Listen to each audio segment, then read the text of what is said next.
Here we go. Welcome to Rust London 2021. Thank you all for being here. It's really great to see you all. Congratulations to everyone who survived 2020. Like, what a year. So we made it barely, but we're in 2021 now, and it's great to have you all. It's great to see you all here. So, for anyone new to Rust London, to anyone new to these meetups, this is the Rust London Talks, LDN Talks, and it is one of the suite of events that we host as part of the Rust London user group. So the Rust London user group is one of the oldest Rust communities out there. We were actually the first kind of official Rust community to come out from Mozilla, from the Mozilla days in 2014. And we are a community, we are a hangout place for people who are interested in the Rust programming language. This is a place for you to come and share what you are doing, share what you are learning about the language, share what you want to contribute as well.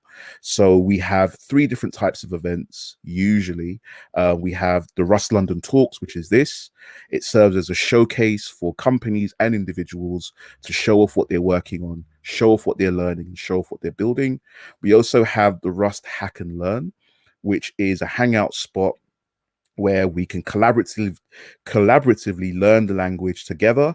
It does act as like a Socratic seminar as well, where we can interact and be more social and learn off of each other in a peer-to-peer sort of way. And then you have the Code Dojo, which is more directed learning in a lecture format, where we want to take people from zero to hello world and beyond with the language. And that's what forms the Rust London user group. Here are a bunch of companies that are using Rust in production. This is a very small, cluttered slide of companies that are taking Rust really seriously and starting to bake the language both into their backend and throughout their stack. We do have 1 million ads on there as well, who are going to be our takeover guests today. But this shows how far the language has come over the years. We're seeing a lot of adoption, serious adoption commercially from different dev shops, different companies who are really using the language and really helping contribute to the ecosystem as a whole. That's going to really form the basis of this year's agenda as well. So it's really important that we see Rust as a language that is going places. And it is a really cool language. It's really experimental, but it is a language that has legs and that is gaining traction commercially. And that's what leads into the focus that we've set for 2021. 2020 was an amazing year. It was a very difficult year. We had to pivot to this new sort of online format. Obviously, COVID, that thing, it impacted all of our lives, but it was really important and really fulfilling for me personally to still be able to put on the meetups, to still interact with the community in some sort of way, and still allow, provide a platform and allow people to share what they've got going on at such a hard time. So we want to build on the momentum from that. Last year, the focus was on empowering all kinds of people who are coming into the language and hearing about the language and the tooling and everything else for the first time. And what we also wanted to do last year was to shine the light on different areas that don't necessarily get the same sort of focus. That's why we had those special edition events last year where we had Rust in game development, Rust in ML. Those were trying to showcase what's going on within the Rust ecosystem in corners that may not be as well known as, you know, web development and WASM, things like that. What we want to do this year is continue with that momentum, continue to do that, but also really put a focus on sharing the opportunities that are coming out of Rust's commercial adoption.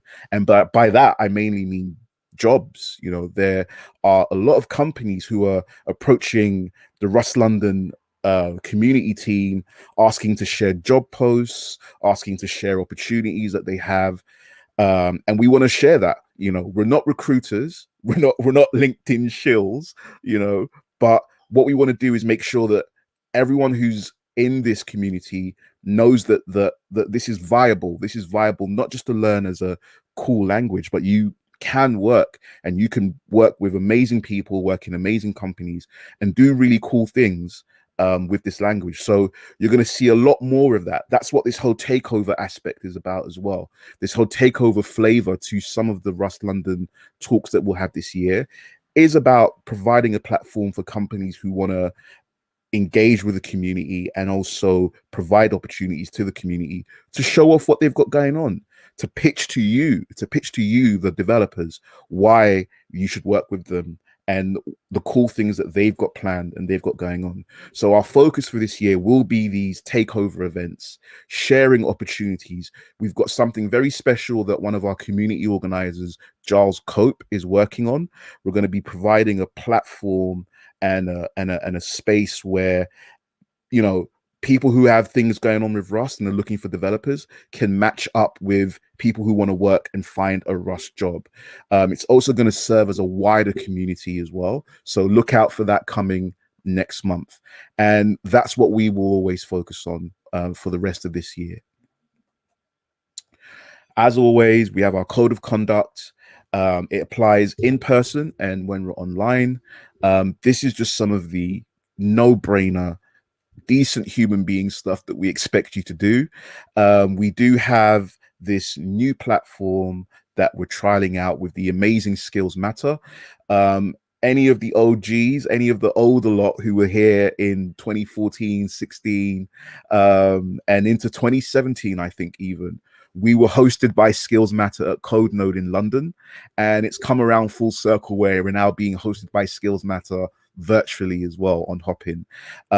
We have a chat area, and we have team members, community members who are moderating that chat area. So just please be considerate. Please don't be an idiot. And just, you know, simple, decent human being stuff when you're interacting with people online. Thank you very much. As always, please follow us on Twitter. This is the handle, at Rust London Users on Twitter. If you're going to tweet about the meetup today, please use the hashtag Rust London so that we know it's you and we can amplify your voice.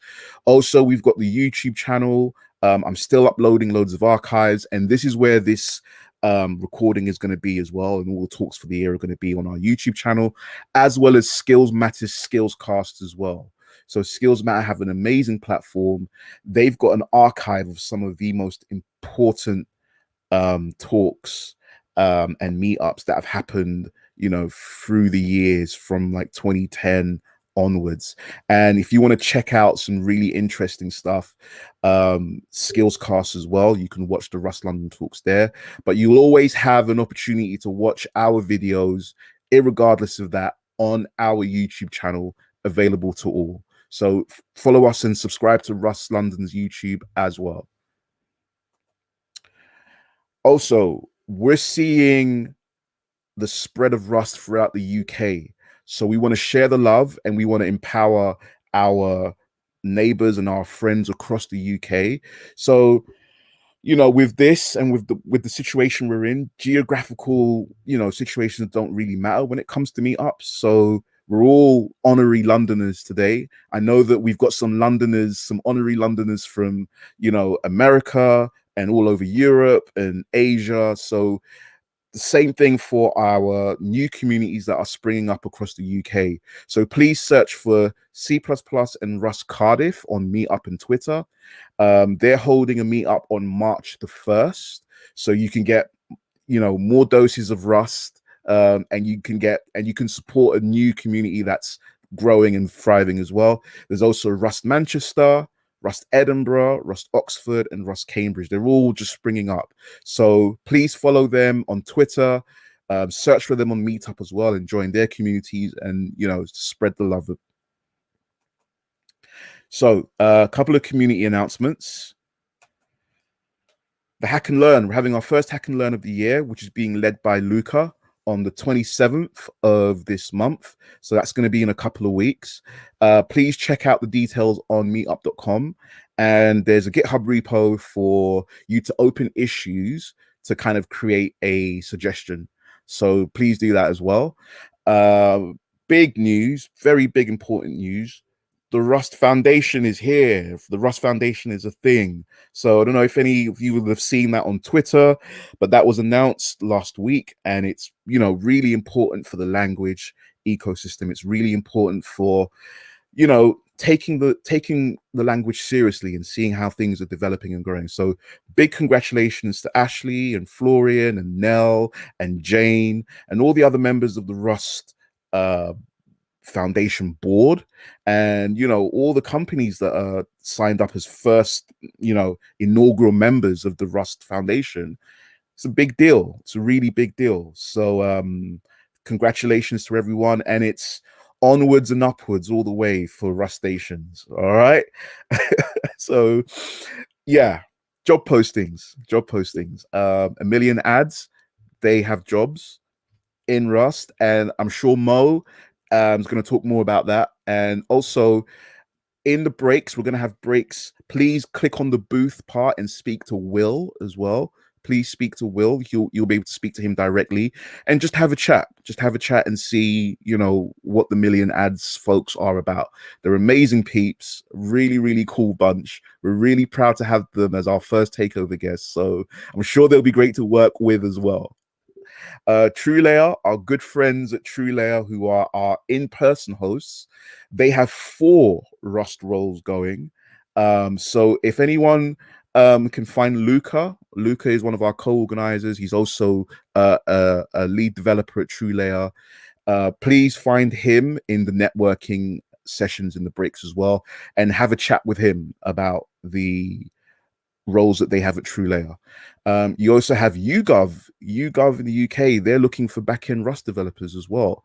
Like I said previously, there are a bunch of different roles floating around with Rust at different levels. So it's a good time to be a Rustation if you're looking for work. YouGov. We will get maybe more details about that out through the meetup page and also on Twitter as well. So that is the community announcements today. So we're going to give the floor to a million ads. I've done my welcome and the news and announcements, and the floor is going to be theirs. So they're going to be taking us through a lot of what they're doing and what they share, what they want to share. We're going to have talks from an introduction from Mo, and they're going to have a second talk where Mo and Matt are going to go in tandem and do a really cool talk. And then we're going to have the amazing Tami, who's going to close us out with a really cool talk on front-end Rust, using Rust WASM. So I'm really excited for this. Just a few housekeeping points. Questions will be and must be directed to the chat. There are 2 chats basically. There's one general chat and then there's a second chat, and they'll be done in the sessions. So don't, oh, I'm fudging this a bit because I've forgotten where the exact chat is. Mo, can you remind me where the other chat is? I think the Q&A at the end will be in the sessions. Yes. But, if people want to chat in the chat, that's fine. Yes. And then the booths, I think, are there to ask either Skills Matter or Million Ads any kind of questions around the platform or job postings. Yes, exactly. Thank you. So you can chat in the chat rooms, and of course, you know me, I'm a big fan of emojis, crab emojis, clap emojis to show your appreciation after talks as always. But your questions have to be directed into the sessions chat when we have sessions. So we'll remind you of that during the breaks. We're going to have 2 breaks in between talks, and we'll remind you of that and clarify that process. But now I am very, very happy and proud to hand over the Rust London Talks platform to a million ads for them to have a takeover. Crab emojis, clap emojis, please. Thank you very much. Take it away, Mo. Thanks, Ernest. No pressure at all. Well, we're new to this, so you know, bear with us. We're trying to do a little bit to kind of give back to the community. But Always first, good. I just want to talk a little bit about the context of why we're here and a little bit about us as a business, just to kind of give you an overview of what we're doing and probably some of the challenges that we've had to face over the last few years. Technical challenges, not the COVID type.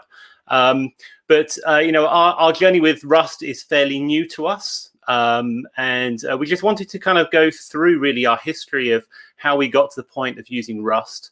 In the second session, we're going to go into a lot more detail around what we're actually doing with Rust, and actually go into some details around some of the microservices that we've built in Rust. And then Tami in the last session is going to talk about some of the future thinking that we've got around how we're going to put Rust in the browser to solve some of the challenges that we've got around kind of latency and performance there. So we're as you probably guessed from the title, as I kind of said before Ernest joined, we're a million ads, and we're in advertising, and we're really trying to improve the advertising that you hear on a daily basis.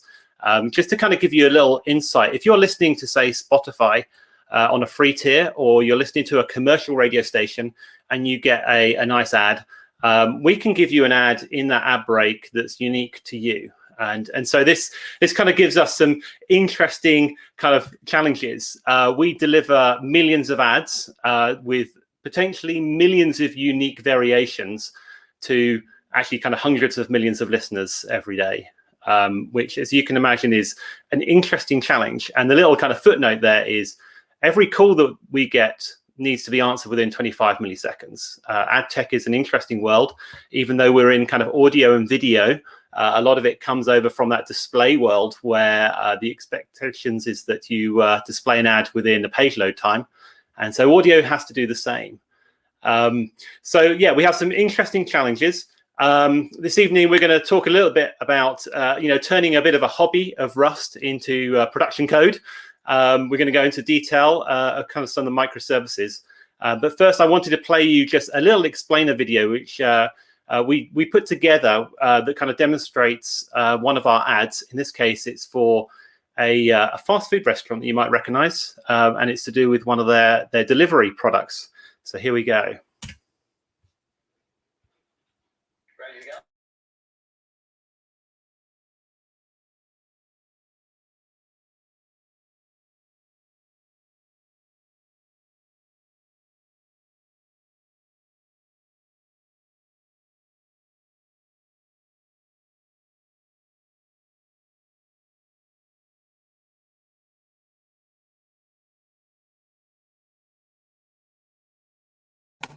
There is no sound, Mo.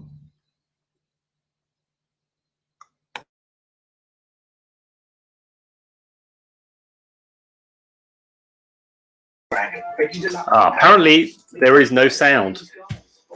We will try that again. Hang on a sec. I suspect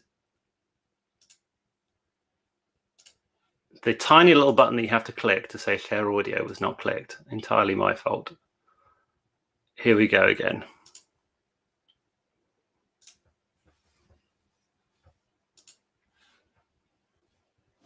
Ready to go?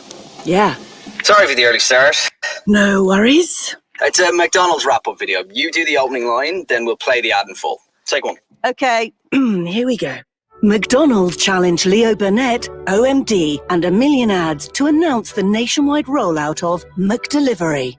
Thank Christ. The solution, a groundbreaking personalised audio campaign dynamically reprogramming the great British public that it's okay to eat a Macca's in one's dressing gown at home. How's that? Go. Fillet of fish from a dish. Flat whites for working nights. Big Mac down a cul-de-sac and even under a drying rack. Veggie deluxe and power cuts. Medium fries and rainy skies. Or maybe cheeseburgers in the bath. How daft. Wraps through cat flaps, nugs on rugs, or perhaps a chicken legend to the river. Because now we deliver. Click in your player and enjoy McDonald's at home. McDelivery. Now available in Leicester. Shame it isn't for hash browns. It is. It's dynamic. The lines change. Here's midday. Strawberry shakes and midday breaks. Here's the evening. Share box and evening frocks. And here's one for you. Here's the morning. Hash browns in dressing gowns. Ah, Perfect. And it uses weather as well. So we've got sunny, Medium fries and sunny skies. cloudy. Cloudy skies. For the rain outside, here's stormy as well. Medium fries and stormy skies. I'm actually loving it. And it uses your device too. So here's Apple. Download Uber Eats on the App Store and enjoy McDonald's at home. And one for your Android phone. Download Uber Eats on Google Play Store and enjoy McDonald's at home. Do they deliver here? Let's have a look. Now available in Lancaster. No. Liverpool. Almost. Now available in London. Bingo. Ooh, loving those stats. Do you get it now? I think I do. Should we get something? Sorry about the slight audio technical difficulties. You would have thought I would have learnt by now. There we go. So yeah, that ad, as you saw, had a few tens of thousands of different variations. It had different kind of locations, different weather conditions, which obviously is pretty variable at the moment, and device type to give you a slightly more relevant ad to where you are, what the weather is outside, and what type of device you're on. So how do we kind of start this journey? Well, we started 5 years ago. There was two of us in a very grimy London basement office that we were getting very, very cheap. We had some ideas around a product that we wanted to build. We had what we thought was a potentially big kind of opportunity out there in the market. And we had no product to actually go to market with. And so we kind of had some work to do, shall we say. And I think in those early days, we had to make some pretty interesting kind of decisions around what technology we were going to base ourselves on. We had potentially like two competing requirements. We had this kind of system performance. We knew that if we were to actually be successful, we would have to scale up pretty rapidly. We'd also have to deal with that kind of very low latency response times. Which, given the way that radio traffic works in the UK, is very interesting. We get kind of famine or feast mentality. We go from very few requests to, 500,000 requests in a second, which is kind of crazy to deal with from a scaling perspective. So what technology were we going to use to build this? And of course, the other dimension to this is also our own performance as an engineer. We could pick a very low-level language at that point in time, but it would probably take us a bit longer to build. We can pick a very high-level language, but it might not scale or support what we needed to do. We also needed to build a user interface that we could put in front of a creative. Think of somebody who uses an audio editor or equivalent to like a Photoshop in audio, would be able to use our tool that doesn't require a PhD or a computer science degree. So we had quite a lot to build. We knew that we needed to manage that kind of mental load when you're switching between different languages. It's bad enough when you're kind of going from SQL to, a programming language. We wanted to kind of get a high code reuse. If we're going to build something, we want to build it once and reuse it as many times as we can. We wanted good tooling. And, async programming at the time was definitely a kind of hot topic. And having come from a non-async environment before, we thought it'd be great to actually take advantage of that as much as we possibly could. So what do we kind of go with? Well, Rust, as much as this is a Rust meetup, and I'd love to say that we picked Rust, it was 5 years ago and it wasn't quite ready for us to take on board. So we went with another language. We went with TypeScript. And, that provided us a lot of what we wanted back then. It's a strongly typed language, which we like. A few of us came from kind of, Java backgrounds. So actually that sat very nicely with us. Node.js as a platform on the back end was fast enough. It did what we needed to do, and it was pretty rapid for us to build stuff. But, times change. We're now 5 years old. Our technology requirements have changed. The size of the team has changed. Our product has grown enormously in complexity and also in scale. And there's obviously, what always happens in a business, there's an increase in the demands that the business puts on a platform to grow and change over time. So this is a Rust meetup and not a TypeScript one. So why Rust? Well, as a team, we're pretty curious. We like looking at new technology. Rust was definitely on our radar. It's something which we had a look at, you know, from a personal perspective, but also a few people in the team are just generally interested in this. And it sat really nicely with us. It's a strongly typed language. We like that. It strikes an amazing balance between execution performance and developer performance. And it felt that, you know, Rust had kind of matured to a point where it felt really stable. It's got an awesome community behind it, and quite frankly, fantastic resources to help you learn and, you know, grow that knowledge within your team. So why don't we just kind of, you know, swap out everything that we've got with Rust? We were very excited, and I am definitely the first person to get excited about something like that and want to use it immediately. But, you know, when you're in a business that's kind of growing, it's not necessarily an easy thing to just put in something because you fancy it. And I'm sure that everybody's kind of been in that situation where you get really excited about a framework or a language or a toolkit or something like that, and you want to use it immediately. But at this point, we had lots of Node.js in our platform. You know, our engineering culture has been very much designed to make sure that there is very little code, if any, code ownership. And what that means is that anybody can look at any piece of code and work on any piece of code. And that's a very intentional decision by us. It means that front end and back end can work on each other's code base if they need to. And it means that, you know, we can share code between that kind of code base as much as we want to. And if we were to bring in a new language at that point, it immediately creates a silo. You know, it creates a code base which is siloed to one or two people who know that particular language. So we kind of thought, you know, about bringing Rust in, but actually the answer was not yet.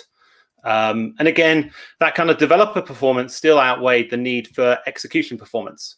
We were, you know, every time we look at it and go, well, actually the learning curve, although it's a lot less than other systems level languages, it's still a learning curve. And, you know, if we've got to build a feature and we don't necessarily need that execution speed, then why would we?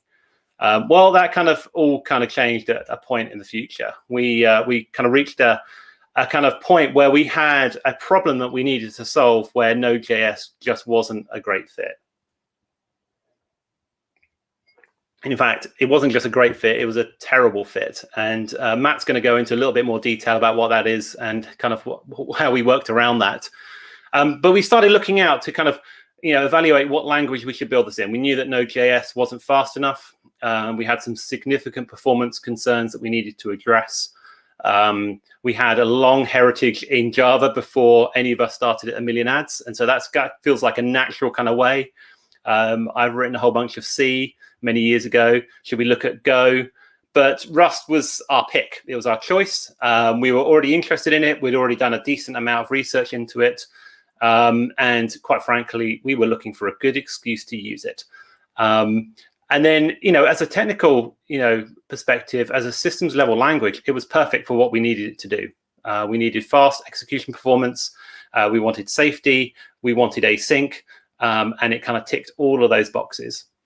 So the interesting thing is we went away and we built this first component in Rust, and we just created exactly the same problem that I just said that we would do. We now had a piece of code in our code base in a different language that one or two people in the business knew how to support. So how do we actually move away from that? Because we kind of looked at that and went, that's not good. You know, when it's one or two people and one of those people is the CPO, that's really not good. So what do? Is we actually started running some training sessions in the company. So we would take an hour on a Friday. We offered a kind of, we're going to do like a 6-week little kind of intro into Rust, work through the basics. We looked at the Rustlings course and we took a lot of the ideas from that. And we invited everybody in the engineering team to join us. And the really interesting thing that I found is that, you know, my expectation was we'll probably get a couple of the guys who are really interested in that kind of language to turn up to that. But everybody turned up, front-end engineers and back-end engineers. And we all got stuck into actually, you know, learning a bit of Rust. I found it really interesting because when you're teaching something, you actually have to really understand what you're talking about. So I might have been a page or two ahead of what we were trying to actually teach. But it was really successful. Everybody kind of got their first Rust project up and running. And that's kind of now kind of created that that kind of intensity of desire to do more in Rust. So what about Rust in our future? Well, this is kind of where it gets quite interesting. We're not going to go and throw out all of that TypeScript that we've written. It doesn't, it's, you know, there's no benefit in us just throwing things out, even though that kind of engineering mindset was, oh yeah, I'd love to rebuild it because that'd be fun to rebuild. You know, you've still got to run a business. But Rust is firmly within our ecosystem now, and we think about it more and more in terms of what we can do with Rust.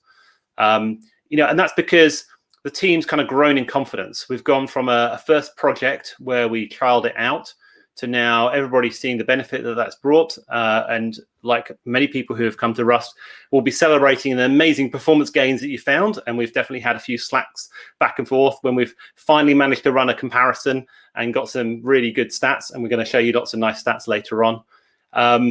And we've started to identify areas where we go, oh, yeah, that would be great if we could use Rust there, because we can actually improve that execution performance. The interesting thing I found is that as the team's knowledge has increased, the overhead for developing in a new language has dropped dramatically. We now find it quite easy, relatively speaking. And actually, it's closing the gap between that fast mentality of writing it in TypeScript versus that kind of writing it in Rust. Still, you know, Node.js and TypeScript makes a lot of sense for us in some areas where we're building just CRUD-based APIs, when there's, you know, some heavy I/O that async works quite nicely for, and we're not doing lots of CPU effort.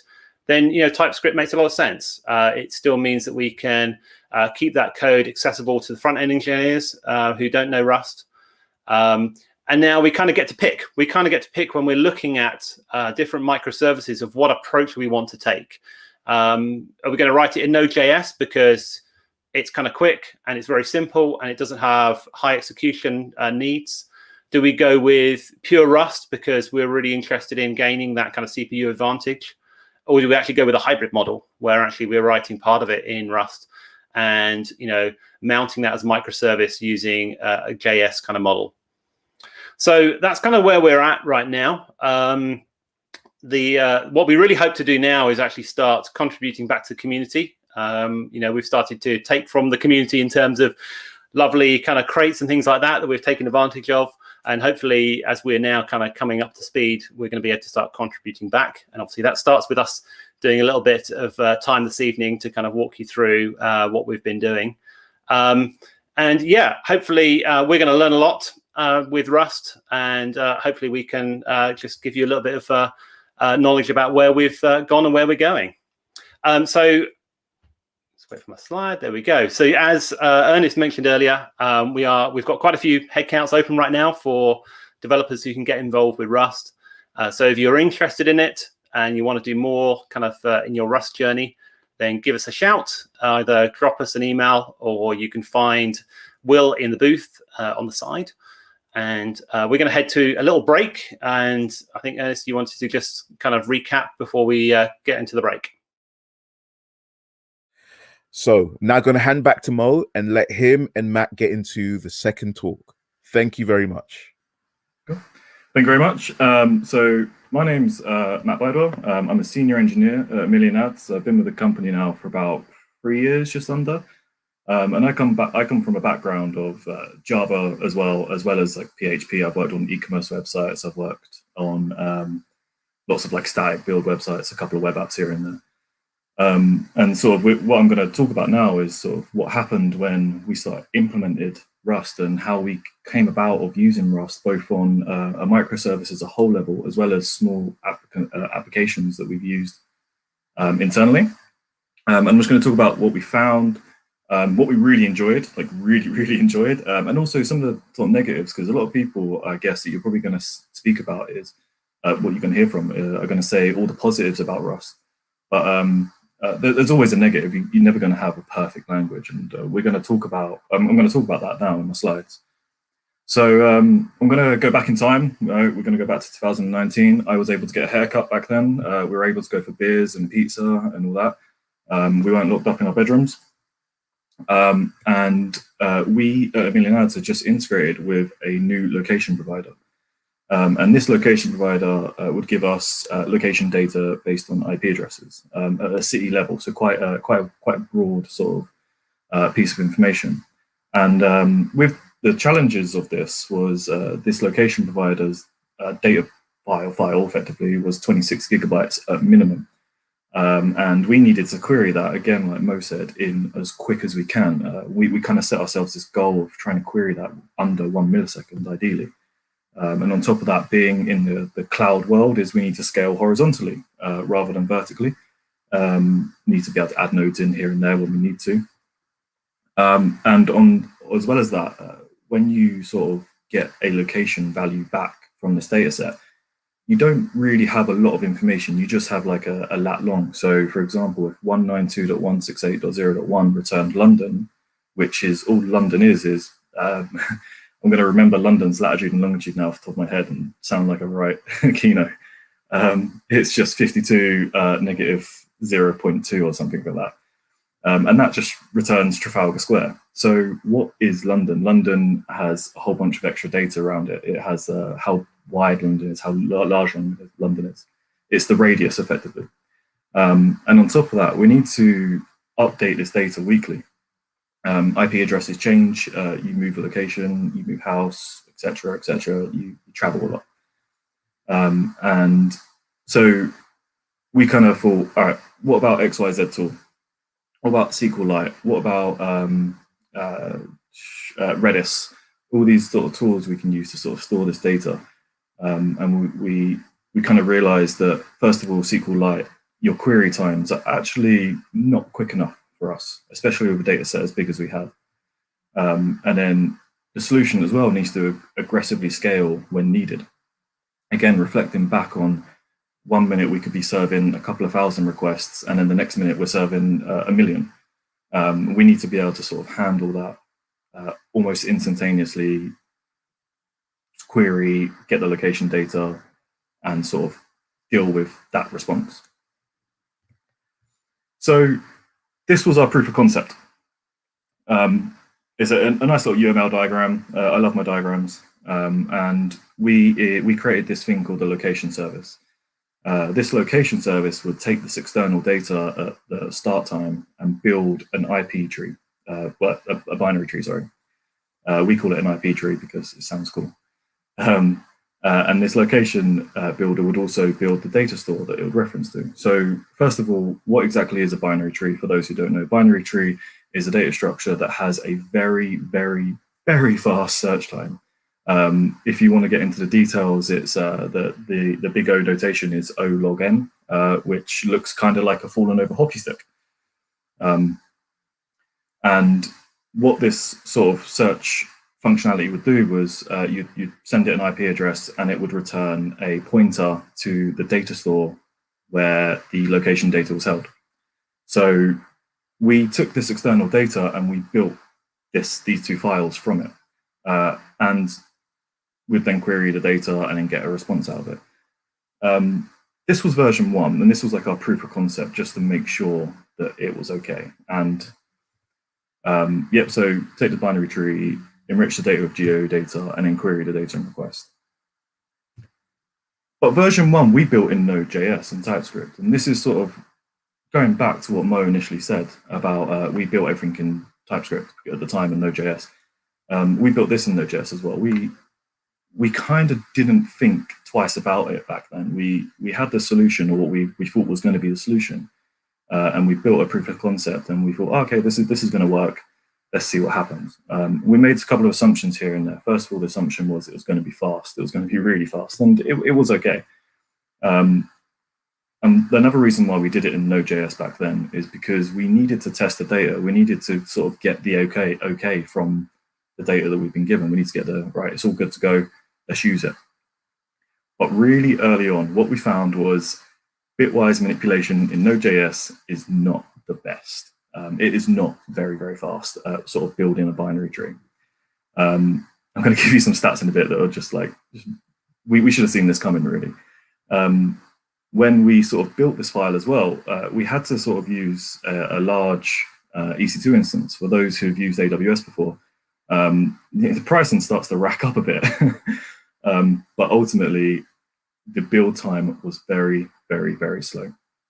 To give you sort of an idea of how slow it was, when you did the UK's IP addresses, it would take 5 days to build that binary tree. 5 days of non-stop just to see what would happen.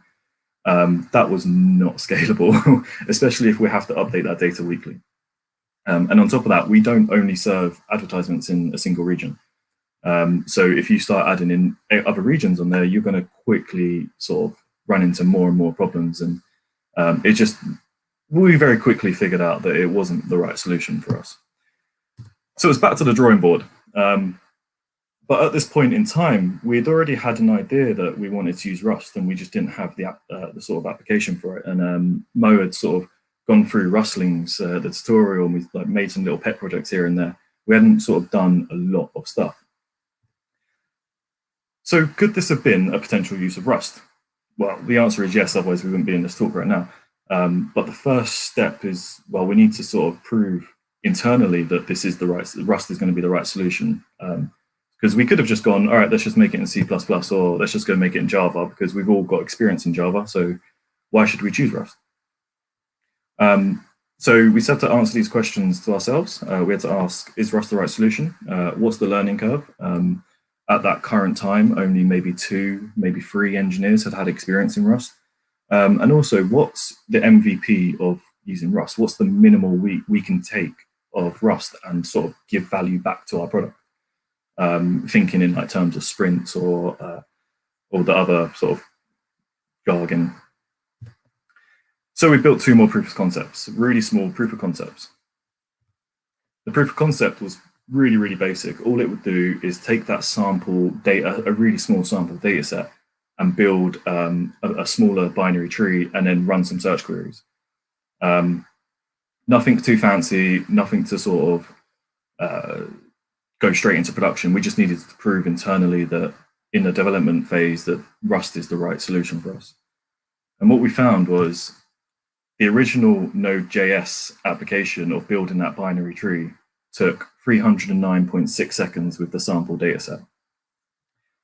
So the next step, was okay, let's see what we can sort of use Rust for.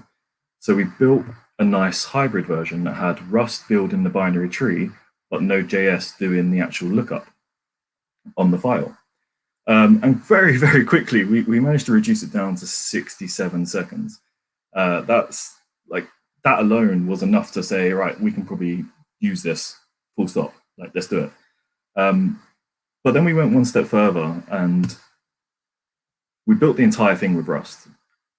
6.7 seconds to take the IP addresses that we'd been given, turn them into a binary tree, and then run a sample set of queries against it to sort of return the value that we were expecting. And we sort of did some integration tests and end-to-end tests to make sure that the data was right and that Rust really was as good as these stats were telling us. In total, it was 47 times faster with room for improvement. We're not going to say that this is the best Rust code we've ever had before. There's probably a lot of areas we could have improved and we can still improve. But already that initial stat that we got of 47 times faster was enough for us to say, right, let's use Rust, let's do it. We've already proven internally that it was right. So let's do it. So this is what that service now looks like. So it's still one service, it's one sort of project, but the actual location builder part of the code base is written in Rust. Still one single Git repo. The actual search section that does a lookup is still built in Rust. But what you might find pretty interesting is the service itself is a Node.js service. The entry point is TypeScript or Node.js still.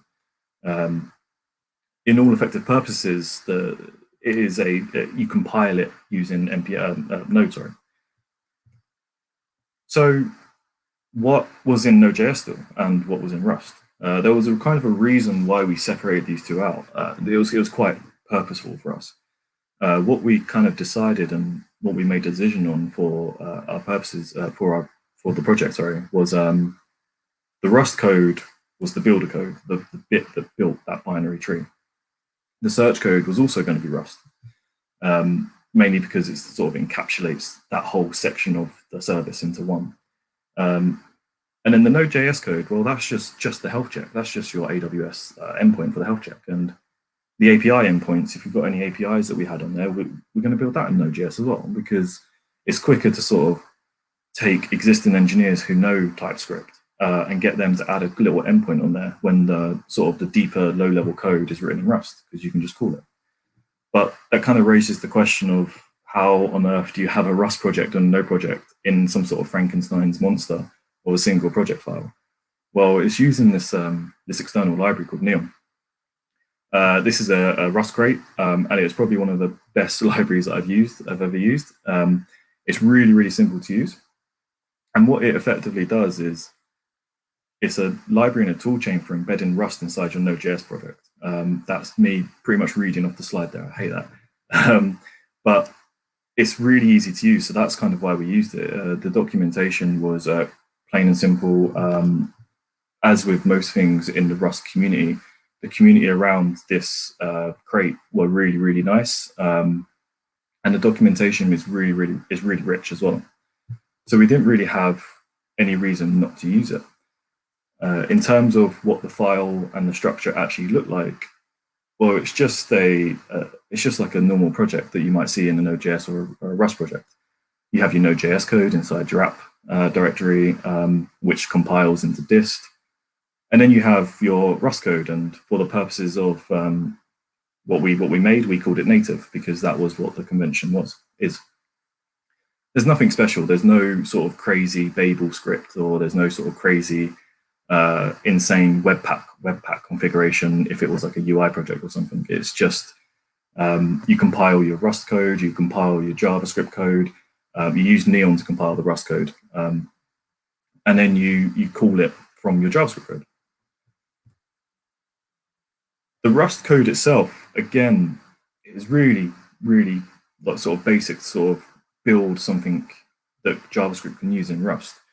You declare your JavaScript type, as you would at the top. You get your context from you get your argument from the context.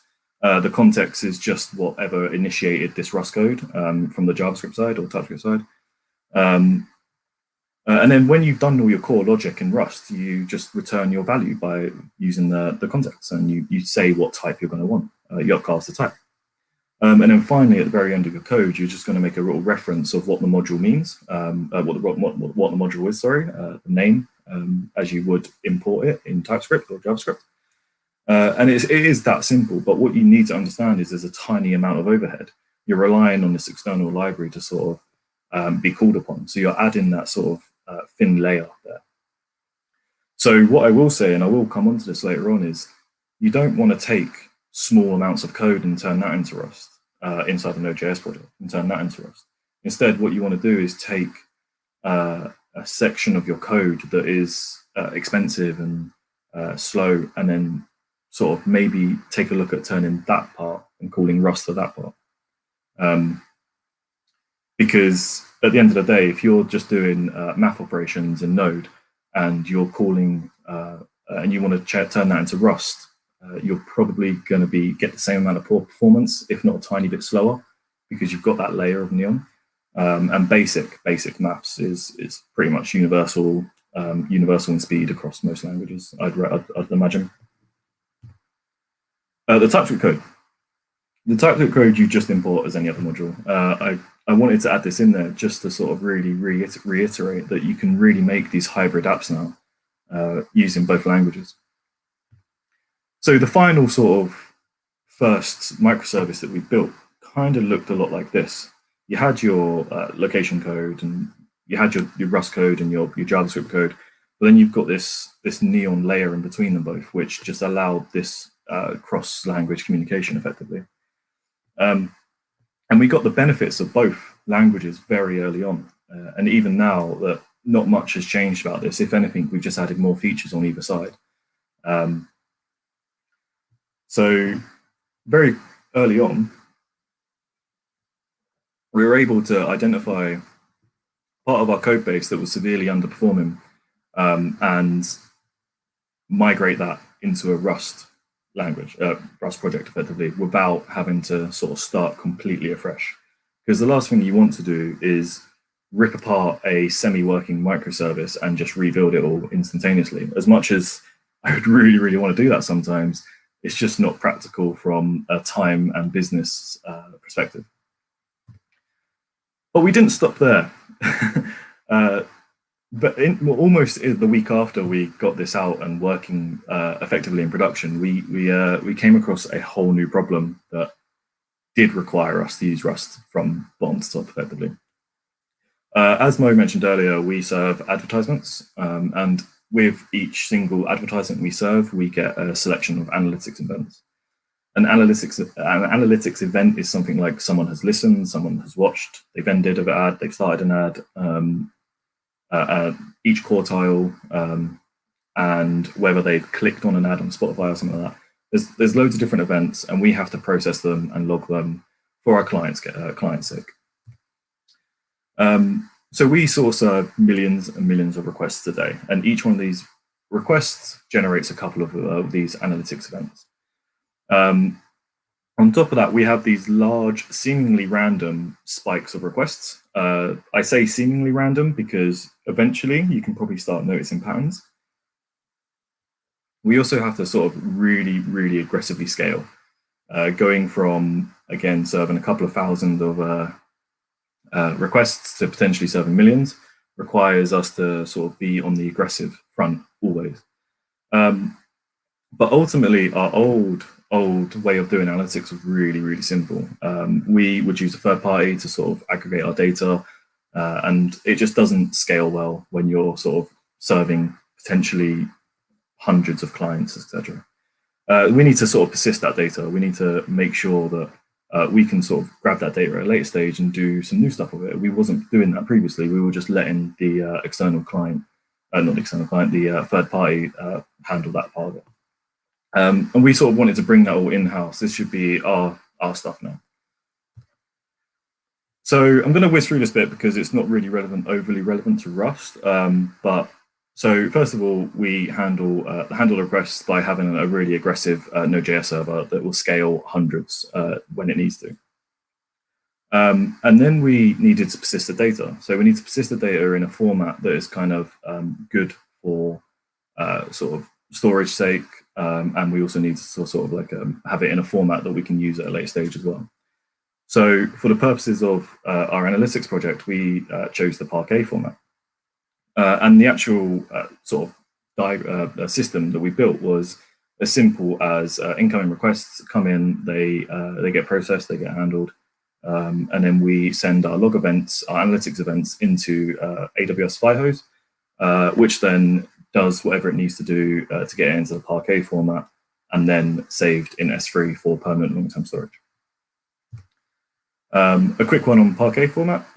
It's developed by Apache, and it's really, really cool. 1 terabyte CSV of data is only equal to about roughly 130 gigabytes in Parquet format.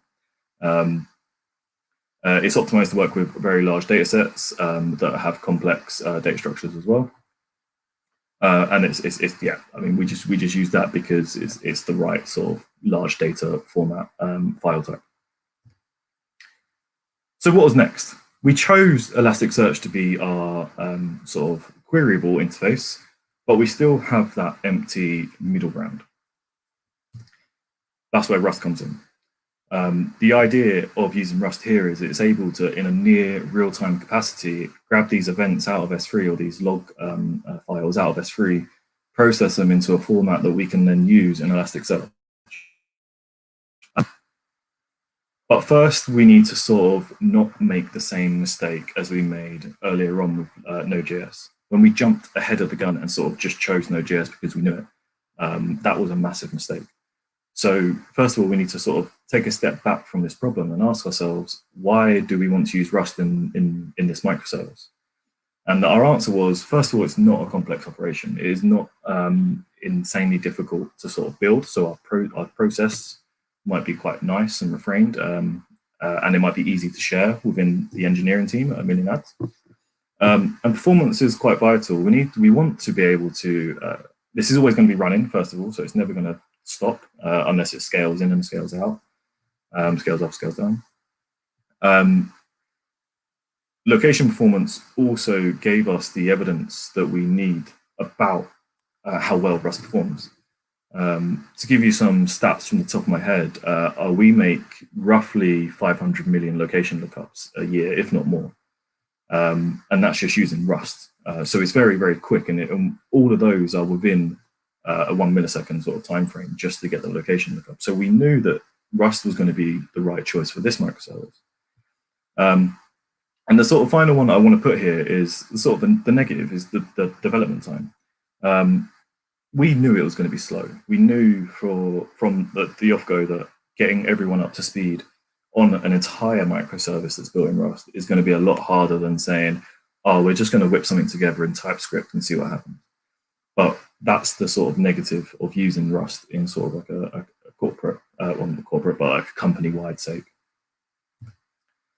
So the actual Rust service itself, again, like I said earlier, it's quite a simple process. We grab the Parquet file, we use the Parquet crate, we process it, we extract the data we need, we parse it into JSON, and then we send it off to be saved in Elasticsearch. It is that pretty much simple, and it gave us a near real-time analytics sort of interface to use. I just want to note, we also used Tokyo to spawn a second thread, and this thread would then handle any sort of HTTP health check. So if you sort of refer back to that location service, we didn't end up using Node.js in this. We just used Rust for the entire thing. And then that would just handle any sort of location check-in that would make sure the service is healthy at all times. And we found something really, really interesting. What we found was it was too fast. It was quite the opposite problem that we had with the Node.js issue. Very early on, Elasticsearch was just returning 429s, and it was returning 429s fairly often. This kind of took us by a massive surprise. We were pretty shocked at this. It kind of blew our expectations, not about Rust, but rather about Elasticsearch. To give you sort of like an insight, we maxed out 3 indexing nodes with only half a CPU of the services that Rust was using. Each of these indexing nodes had 2 CPUs in AWS. And it sort of kind of raises the question for anyone that works in AWS's Elasticsearch team, or maybe over Elastic, is at what point do you want to start thinking about using Rust for this database instead of Java? And it sort of raised the question of, didn't even raise the question, it told us that sort of Rust is this thing, it's here to stay, it's this very performant language. But this doesn't come without a negative, of course, and that negative I kind of sort of spoke about earlier, and that is our development time with Rust is slower than it is with Node.js. And yeah, I'm going to reiterate again, I'm going to probably talk about it one more time afterwards, but we kind of expected this again from the early side. And then we had some teething problems as well using the Tokyo, but both of these 2 negatives come down to one thing. It's just our internal engineers' experience of using this language in production. These teething issues that you will see with any language, if we wrote this in C++, for example, some of us who haven't had C++ experience might have similar sort of issues with the service.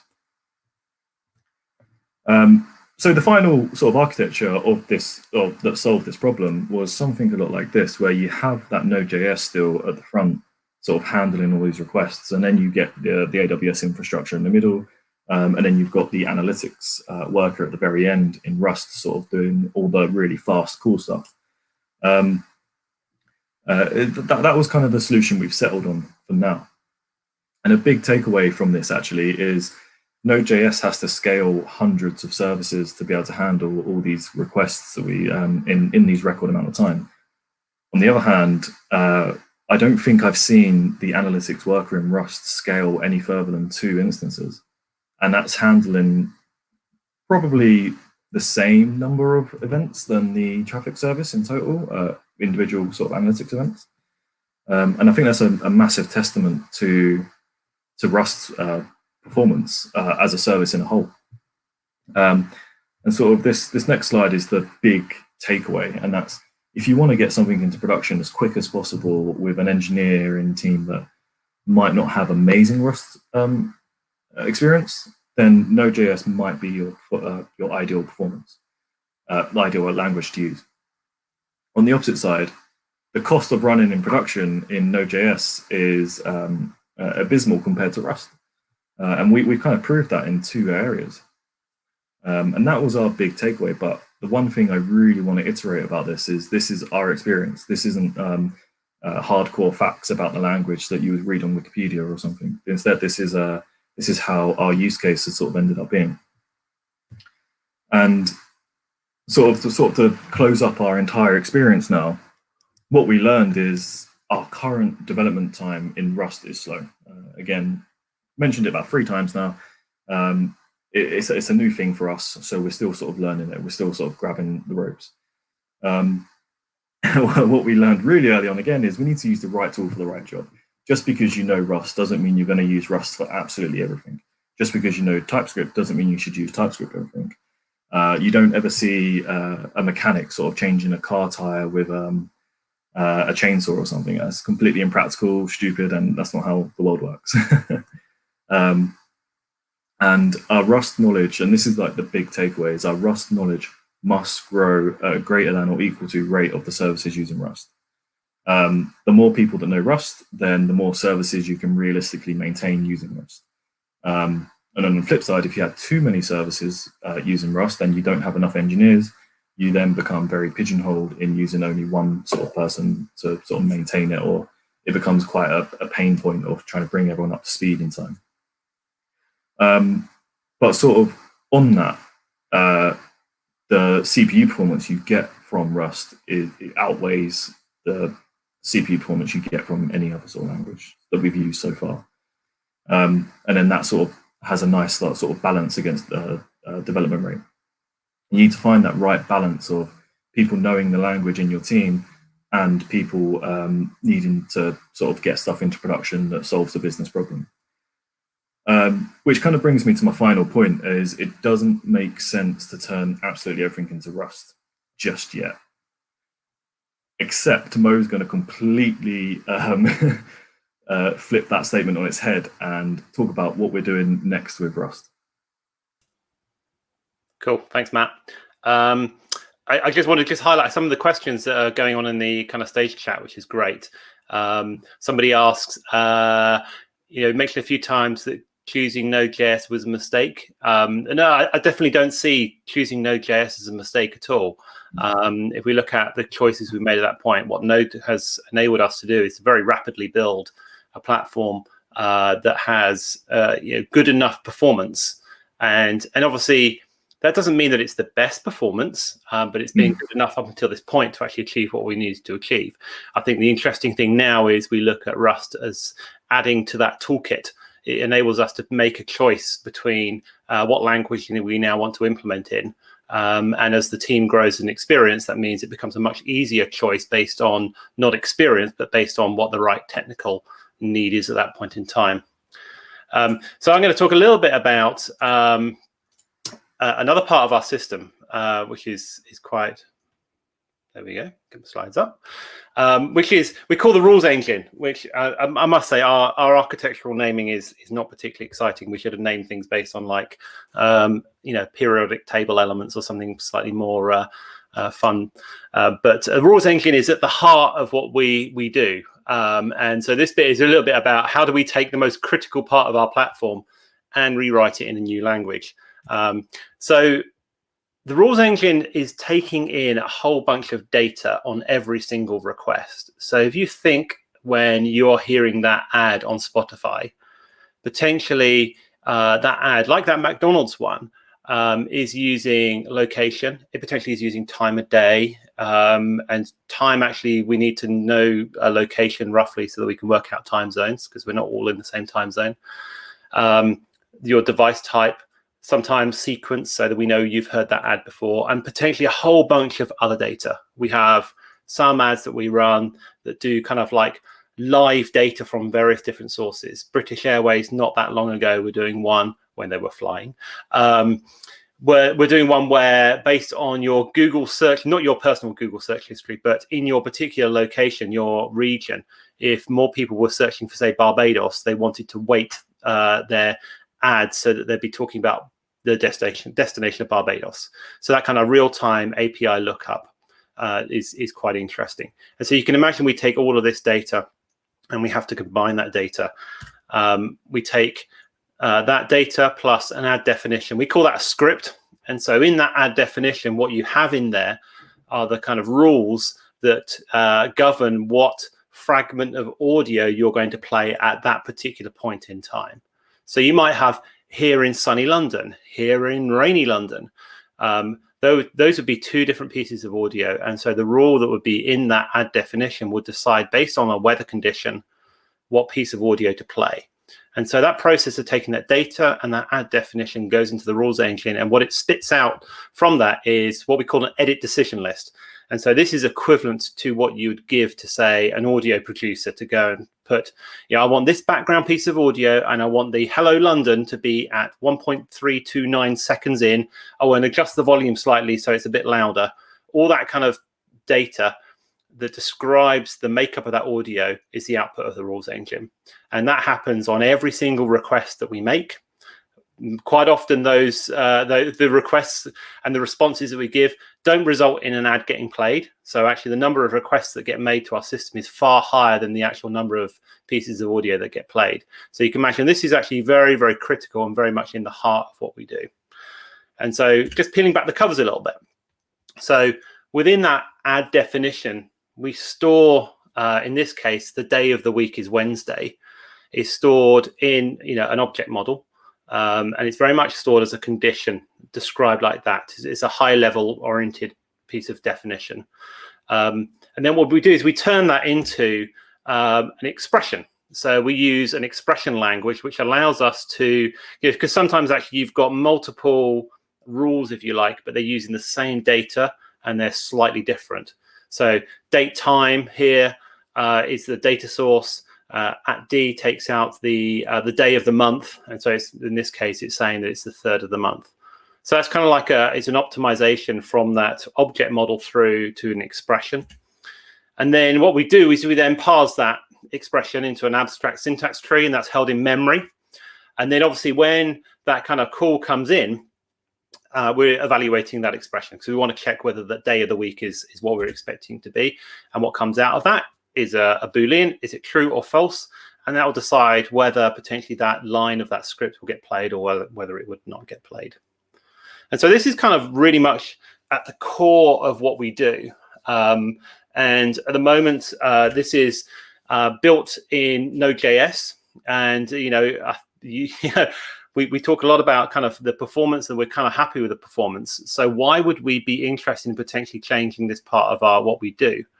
Well, the way that we looked at it was we actually have a budget of time. So although I say most of our calls are 25 milliseconds, we do have an upper limit, which is about 150 milliseconds. And then we have a target of 25 milliseconds. We're normally well underneath that. But the interesting thing is that we think of that as a budget. So if we can actually save time in that processing, then we could potentially do more stuff. We could potentially add new features that we can't currently do. And also, we were just curious whether we could actually do something in Rust and see what the performance would be like. And like a lot of good things, it starts as a bit of a hobby project. So going down a little bit kind of lower level, we currently use a framework called JSEP, which is a very small expression language parser. What that does for us is it takes the string expression and it turns it into an abstract syntax tree, as I said in the kind of previous slide. And so it allows us to do expressions like this. So weather is sun and the temperature is greater than 21. It also allows us to add custom operators in there. So we added a whole bunch of things which do things like allow us to express days of the week and distance between two locations and string contains and things like that. And all was good in the world. But if we were to rebuild this in Rust, how would we go about this? And it definitely started as a bit of an academic exercise over the Christmas holidays. But we needed to leave all the expressions that we had kind of as is. We've got hundreds of thousands of expressions in the system right now, and we don't really want to go and have to migrate them all over. We also wanted to build, because of that, we wanted to build the parser in Rust as well, so that we're having a whole stack in Rust. And so we looked around and we found a really cool library, which is a parsing expression grammar library. And it allowed us to build our own parser. And, you know, the really interesting thing is the rules engine is a component of a microservice. So it's not a whole microservice on its own.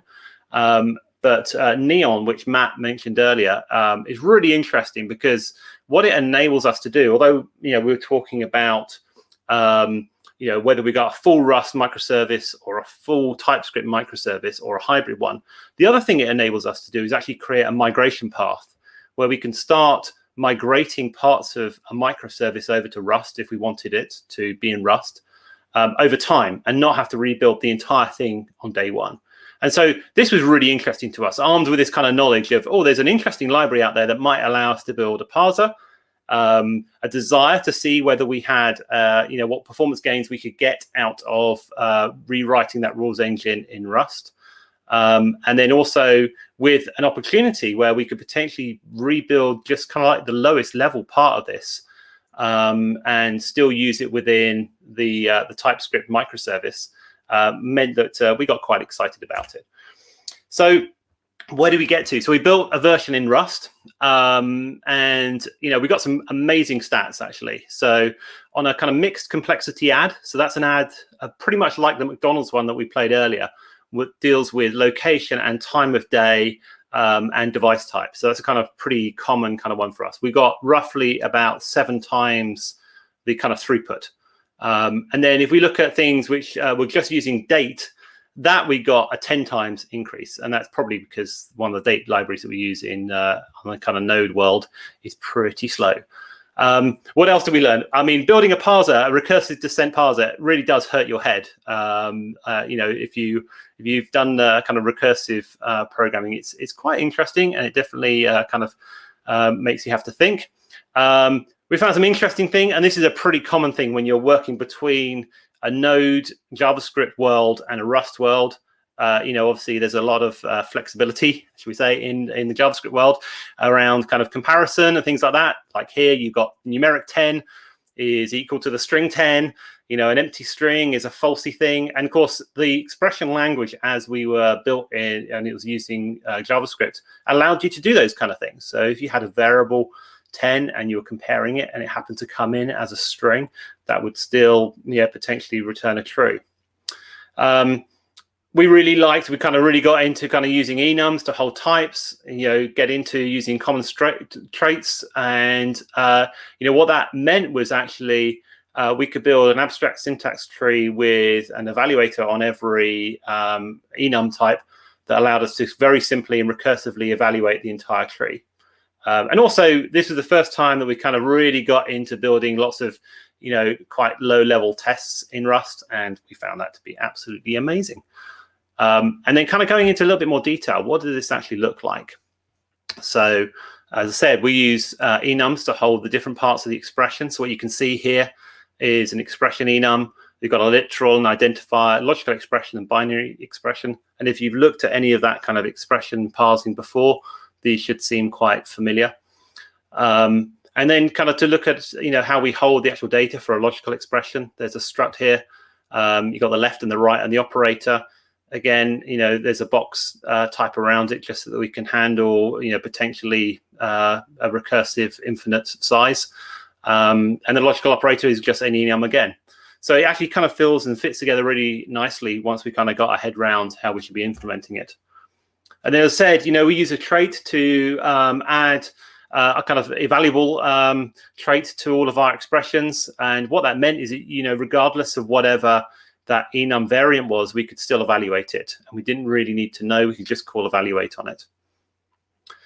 So if you think of like the logical operator, we'd evaluate the left and then if necessary evaluate the right. And then as you go down, binary operators are interesting. You have to actually deal with precedence. So obviously from kind of your primary school maths of bid maths, you ever come across that? And then, you know, identifiers pull the context. So an identifier for us is just a variable. So that might be like weather. And then the literal is obviously a literal value. So that was the AST part. The next part is actually how do we parse the text into that structure? As I mentioned, we found this kind of POM framework, which is a parser combinator. So you effectively build small fragmented parsers and you can combine them together to make a bigger parser.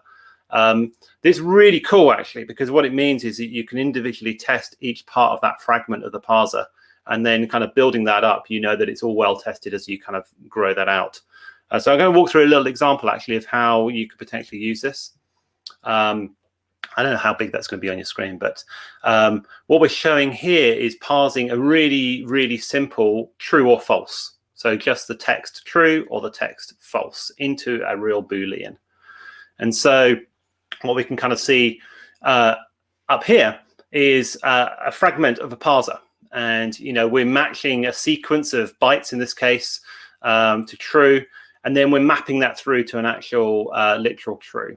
And then same for the false. And it's really simple. You can just basically call that parser with the passing in your text, and happy days, you get a result. And that's kind of like the very, very lowest level that we probably would get to. And then from that, you can build that up. You know, obviously not dealing just with Booleans, you're dealing with numbers, you're dealing with strings. So you can imagine you can combine those together to kind of build a much bigger parser as you go up. And actually on the POM GitHub page, there's an example of how to parse JSON. So there's a pretty advanced kind of example there to kind of work with. And then, you know, how do you then kind of build this up? Well, here's another example. This one, we're kind of going to introduce the logical operator. So the top of the bit here, the top here is the same function that we saw before. That's just parsing a Boolean. But what we're doing here is we're calling the Boolean parser, and then we're matching on a double ampersand sign. Again, we're looking for a Boolean so that we can pass in an expression of true and false, or true and true, or true or, etc., etc. You get the idea. Some nifty bits. What POM has got, and the POM framework's got in there, is actually these operators which allow you to decide whether you want to discard the previous match, whether you want to keep it, whether you want to combine it. So what we're doing here is we're taking obviously the Boolean from the first part. We want to match on the logical operator here, but then we don't really want to keep that. We know if it's going to match that that's going to be an AND logical operator, but we'd obviously need the second Boolean. And then we're mapping it through, and you can see here that all we're doing is we're just evaluating whether they're ANDed together or ORed. So it works the same kind of way. And obviously the output from this one going in there with what we're passing in here, true and true. So obviously the output would be true, which is really cool. Yeah, it's a great framework. And I guess the interesting thing that we found is that, you know, the size of this is actually quite small. My slides actually move on. There we go. Nope. There we go. Woo! Great. Yeah, so we kind of got to a point pretty quickly where we were about 95% complete, and to a point where actually it processes, you know, virtually everything that we can throw at it. It allowed us to add in a lot of our custom operators like distance, so we can do distance between two lat longs, time of day, all the different functions. You know, roll in the chrono library so that we can actually do day of week and time of day and day part, things like that. Roll in the kind of string operators that we needed. And the really cool thing is it's 150 lines of code, which is pretty awesome. And we're kind of at the point now where we're trialing it with some real production examples. So hopefully that will be in the product and saving us a lot of CPU effort in the next, hopefully in the next month or so. So yeah, we're really happy with it, really happy with the performance, really happy with the reliability, really happy with the kind of testing ability that we've got in there. So yeah, do ask us some questions. Ernest, over to you. Amazing. Thank you so much for that amazing talk, both you and Matt. It was so insightful, so many things you expanded on there. And microservices in Rust is, again, another really emerging area that we've all noticed. Just a shout, there is going to be a cloud native Rust Days special coming up in May. So there's going to be a cloud, if you've heard of Cloud Native, the conference, the community, they're going to be doing a Rust focused day. So it's a conference where you can, you know, everything cloud, everything Kubernetes and all the rest of it but focused on Rust. So that is going to be something to look out for. Thank you, Matt and Mo. We're going to go straight into the amazing Tami's talk. So there won't be a break. Remember, all of your questions go to the stage, and we will have a Q&A session at the end of Tami's talk. But now I am very, very happy to announce the amazing Tami is going to be giving us a talk on front-end Rust using Rust WASM. So take it away, Tami. Crab emojis, please. Crab emojis. Lots of crab emojis and clap emojis. Thank you. Just gonna share my screen.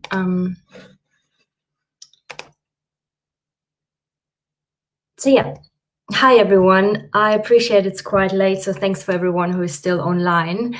I'm Tami. I joined Million Ads actually not too long ago, about in December last year. So I'm fairly new to all of this. I'm even newer to Rust and WASM, so I'm by no means an expert, but as we all know, engineers, they just keep learning and learning. So I was digging into it, did some Rust links exercises, and looked into WASM, and this is what created then this little presentation. So I hope you still can take a little bit out of it, and it will be interesting for you just as much as it was for me.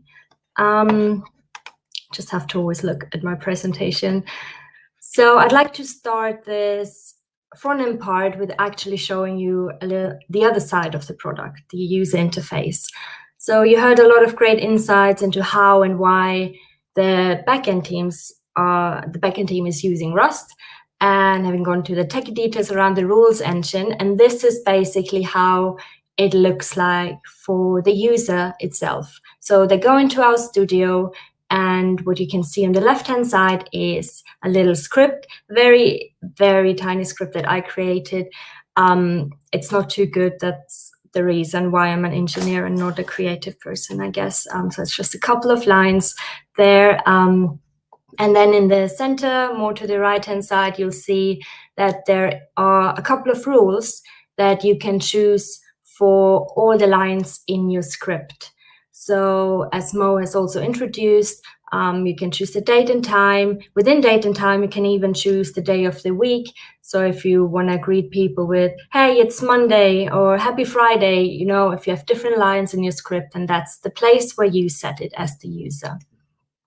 So lots going on in this area, in this core area of the studio for the user itself. So what you've just seen, that's all created with JavaScript and TypeScript, and we're using Vue as the framework.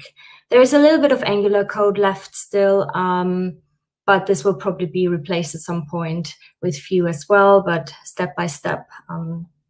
We don't want to break anything. And seeing how the backend team is already successfully working with Rust and the benefits that come from it, such as the speed or security, it's, of course, a valid consideration for us in the front-end team as well to look into it and to potentially implement it where we think it's appropriate. And this is then done with something called WASM, which I just realized when I heard Matty's talk, actually, that it might be comparable to the Neon library. So WASM lets us combine Rust in the front end with our front end stuff, and then we can actually work with it. But let's look into what it is. So WASM is just short for WebAssembly, as probably a lot of you already heard about. It was first mentioned in 2015 with its initial implementation based on ASM. You can actually still use ASM. So if you can't work with WASM, then ASM is quite a good tool to make all of this, what I'm going to show you, happen as well. In 2017, Wasm grew to be an MVP, and then 2018 was extended and is extended since then. It's a machine model in binary format, and well, to put it simply, it lets you run code in the browser that is not meant to run in the browser, such as C or like what we're talking about in this conference, Rust. And all of this at near native speed. So by now it's actually a pretty neat tool that even comes with its own virtual machine and the set of APIs. So, but I guess instead of just talking about it, I might as well show you how it actually looks like before coming to an even more interesting part where I'm gonna demonstrate to you a live code execution if everything goes right. So that was not here. So starting with Rust, which you're probably quite familiar with, but this is a very simple example of some Rust code that we could have anywhere in our Vue app. So in our front-end app, not in the back-end, we can put it anywhere. It shows, in this case, it shows a public function greet and it throws an alert. And above the function, you can see the Wasm bindgen macro, and this is just needed so that Wasm will be able to find the piece of code we like to run in the browser. Yeah, so this for the Rust side. How does the Wasm part look like? This would be kind of that. As I said, Wasm is actually a binary format. So what you can see here is shown with a neat extension in the code editor, which makes the code readable. So this very tiny function in Rust that I showed you just before looks like this when we compile it with Wasm. So we have the imports, we have the memory, the exports, and the data. So that's quite a bit more code than it was in the Rust one. And the code that I will be showing you for the live demonstration, when I looked at the Wasm file for that one, that actually had more than 68,000 lines. So it's probably obvious how much of the heavy lifting Wasm is doing by compiling Rust in order to make it work in the browser for us. So how are we actually going about this as a front-end team at Million Ads? Well, first of all, since the rationale for using Rust in first place has been discussed already, I would like to explain more how we make the decision. So at this point, it's probably good to mention, and as my colleague said as well, there is absolutely no need for you to just convert the whole application into Rust. Just look at your code, look at the functionality, look what is most critical to you, what you want to maybe have done in a quicker time, and then convert this into Rust. Well, we always need to have a balance between systems performance and developer performance as well. So it's kind of a good start, just picking out a couple of functions you want to use. And then we add Wasm to our code base. And yeah, then that's compiled, and that hopefully will then run quicker in the browser than it ran before with our old stack. So at the moment, what we have, looking to the thinking about the demonstration that I'm going to do in a bit. So let's look at the rules engine. We've heard about it quite a lot already. So it's quite a busy core functionality that we have. And at the moment, we are sending the request from the front end to the back end. Simply put, it's like processed in the back end, and it's sending the information back to the front end. So as you can imagine, this takes a bit of time to calculate all the viable routes for the advert, where there can be like thousands and millions of them in the worst case. So using Rust and Wasm would allow us to, using Rust and Wasm would allow us to bring all of this into the front end only. So we can, at least for the rules engine part, which I'm going to show you, we can separate this from the back end, and we have this little piece of code in the front end app, and wrap it with Wasm. And that we expect to get a quicker turnaround time by doing so. How does our front-end app look for this then? If we have now combined all of those different pieces where something was actually in the backend beforehand. Well, it's pretty straightforward actually. So we have the demo, so the root of the project, and all the different directories. So we have the source code, which is pretty normal for the front-end app, where we have the components, the rules engine, .view file, and some other files, which are, very common for the front-end app anyway. But now we also have the Rust code in it. So the Rust code then also has a package directory. This is actually built when you run wasm pack build in your terminal. So that's just build and compiles all the Rust code that we can find in the source. So we have the ast.rs, lib.rs, and the parser. And all of this code is within this one project. So just to quickly, sorry, I'm just thinking about, like, there are too many Rust and TypeScript going on. So we have the TypeScript code in the front-end part. And for the same piece of TypeScript code, we have the Rust code now in the Rust code directory. So both of those different languages are within this one application, and we're using Wasm to wrap it up and to show it in the browser. And for the app, I am basically showing you a little demonstration where you can click on a button and it will give us the processing time back for TypeScript in our app, and it will give us the processing time back for Rust. For the same piece of code, different languages, one app, all dealt with Wasm.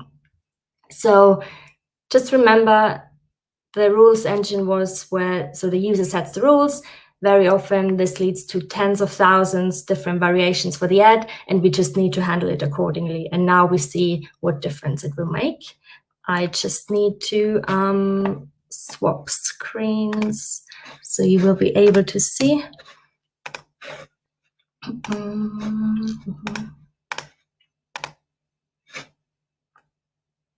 So yeah, and it's a very simple application. Not a lot is going on. It's not, of course, it's not optimized or anything. That's just localhost. So I hope it's going to work.